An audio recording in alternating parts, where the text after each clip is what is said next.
आणि या ठिकाणी जे तर मौलाना अबू कलाम आझाद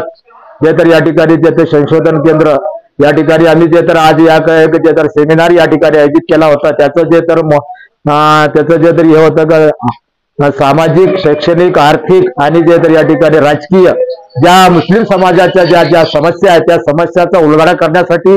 आणि त्या जे जे प्रश्न निर्माण झालेले आहेत त्याचं जे तर ते सोडवण्यासाठी आपण जे तर काय केलं पाहिजे कशा पद्धतीने जे तर आपण जे तर समाज जोडला पाहिजे त्या पद्धतीने आमचं जे तर हा पहिलाच जे तर प्रयोग या ठिकाणी आम्ही केलेला आहे। आणि त्यातल्या त्यात पुन्हा असं आहे का या ठिकाणी आम्हाला जे आता असं कळालं आता तर गेल्या जे तर लोकसभेच्या निवडणुका झाल्या लोकसभेच्या निवडणुका झाल्यानंतर त्यामध्ये जे तर एकूण 48 जे तर या ठिकाणी जागा होत्या लोकसभेच्या परंतु त्यामध्ये जे तर एकही मुस्लिम समाजाला जे तर तिकीट देण्यात कोणत्याही पक्षाला जे तर दिलं नाही। इंडिया आघाडी जे तर 26 पक्ष एकत्र करते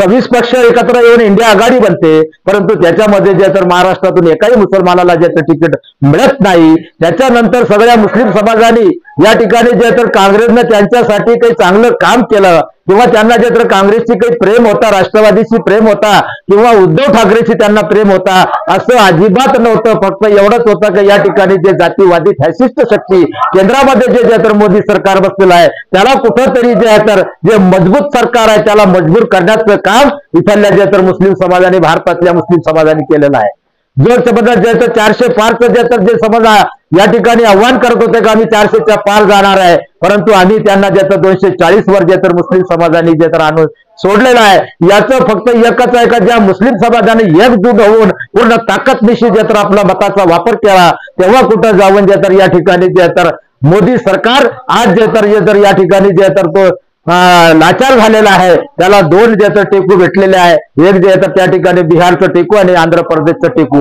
या दोन टेकूवर जे तर आज मोदी सरकार चालतंय हे काम आम्ही केलं पहिल्यांदाच का आम्हाला असं लागलं आता का मुस्लिम समाज हा मजबूत सरकारला मजबूर करू शकतो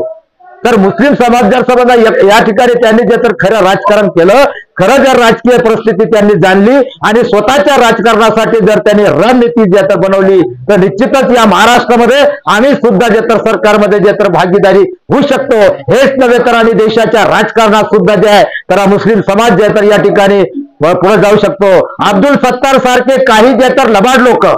जे तर काही या तर नंबर 2चे धंदे करणारे भ्रष्टाचार करणारे मुंबईमध्ये काही जे तर बसलेले लोक जे मुसलमानाचं स्वतःला नेतृत्व सांगतात आणि आम्ही मुसलमानाचे नेता आहोत हे मुसलमानाचे नेते नाही आहे।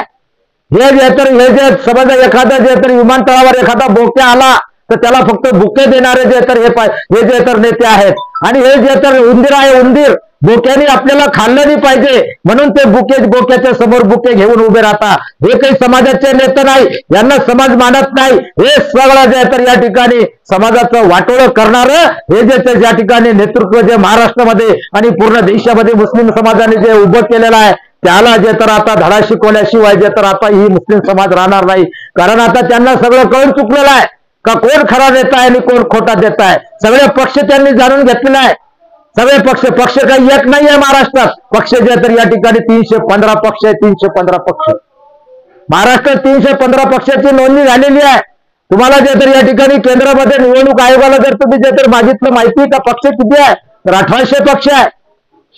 वेगळ्या एका जिल्ह्याचा जे तर नेता आहे एका एरियाचा जे तर नेता आहे परंतु मुस्लिम समाजाचे जे तर या ठिकाणी 12.5 ते 15% मतदान आहे भारतामध्ये त्याचा एकही नेता का नाही आहे कारण मुस्लिम समाजाचा नेता जेव्हा समोर येतो तर मुस्लिम समाजाची पार्टी जेव्हा पक्ष समोर येतो तेव्हा त्याला जे तर काँग्रेसची बी टीम बोलल्या जातं भाजपची बी टीम बोलल्या जातं याला जे तर भाजपचे जे तर मतदान करणारे बोलल्या जातात भाजपला मदत करणारे बोलल्या जातात। 1800 पक्ष जे तर केंद्रात तयार आहे कोणी कोणाचं मत वाटत नाही कोणी कोणाची भीम टीम नाही महाराष्ट्रात 315 पक्ष आहे कोणी कोणता पक्ष कोणाची जे तर बी टीम नाही फक्त मुस्लिमाचा पक्ष आणि मुस्लिमाचा नेता या ठिकाणी जर तयार झाला तर त्याला जे तर बदनाम करण्याचं काम इथला मीडिया सुद्धा करतो इथला जे तर या ठिकाणी राजकीय लोक सुद्धा करतात आणि ऊट सूट तेच दाखवतात का हे कशाला आले हे कशाला उभे राहिले हे कशाला जर आम्ही मतं देतो बाबासाहेबांनी आम्हाला मताचा अधिकार दिलेला आहे ज्याला मताचा अधिकार आहे ज्याचं मतदार यादीमध्ये नाव आहे त्याला उमेदवार होण्याचा पूर्णपणे अधिकार आहे। का विचारलं जातं आम्हाला का तुम्ही का उभे राहता का विचारलं जातं आम्हाला प्रश्न का तुम्ही का उभे राहिले कारण आम्ही जे इथले नागरिक नाही आम्ही इथले मतदार नाही आहे तर हे जे ते भामटे लोक जे ते पक्षाचे जे तर बगलबच्चे बनलेले आहे, राष्ट्रवादीचे बगलबच्चे, काँग्रेसचे बगलबच्चे, उद्धवचे बगलबच्चे, शिंदेचे बगलबच्चे, मग हे काय जे तर हेच पुढारी आहे का समाजाचे? हेच नेते आहे का? हेच निवडून येऊ शकता का? आम्हाला या लोकांना जे तर या ठिकाणी असं जे तर आमचं अस्तित्व आम्हाला निर्माण करायचं आहे, आमची ओळख आम्हाला निर्माण करायची आहे. आमचा सुद्धा पक्ष पाहिजे, आमचा सुद्धा नेता पाहिजे, आमचा सुद्धा झेंडा पाहिजे आणि आमचा हातात दांडा सुद्धा पाहिजे. ज्याला आमच्या मताची गरज आहे ते आमचं तिकीट घेईल आणि निवडणुकीत उभं राहील. आम्ही जे तर दुसऱ्याच्या तिकिटावर कोणाला जे तर मतदान करणार नाही. आता सगळा समाज या ठिकाणी जागरा झालेला आहे. आम्हाला सुद्धा आता जरांगे साहेबांनी जे ते दिशा दाखवली मुसलमानाला. मराठा भाऊ आमचं ज्याचं जागा होतंय, मराठा भाऊ एकत्र येतोय, मराठा भाऊ ज्याचं स्वतःचा एक नेता निर्माण करतोय. हजारो नेते झाले महाराष्ट्राचे, सगळ्याला जे तर लोकांनी सोडून दिलं, फक्त एक जे तर जरांगे साहेबाला नेता मानून सगळा मराठा समाज त्यांना जे तर मानतो. कारण ती हक्काची लढाई लढतायत, ती अधिकाराची लढाई लढतायत, हे अन्यायाच्या विरोधात लढाई लढतायत. आणि म्हणून आम्ही सुद्धा आता ज्या मराठाच्या जे तर आंदोलनाच्या पावलावर पाऊल टाकून एक मुस्लिमाचं एक मोठं जे तर एक आंदोलन उभं करणार आहे. ते राजकीय असेल, ते शैक्षणिक असेल, ते आर्थिक असेल, या सगळ्या जे तर सगळ्या बाबीवर एक मुस्लिम समाजाचे जे तर वोट आम्ही या महाराष्ट्रामध्ये या 2 महिन्यामध्ये करणार आहोत.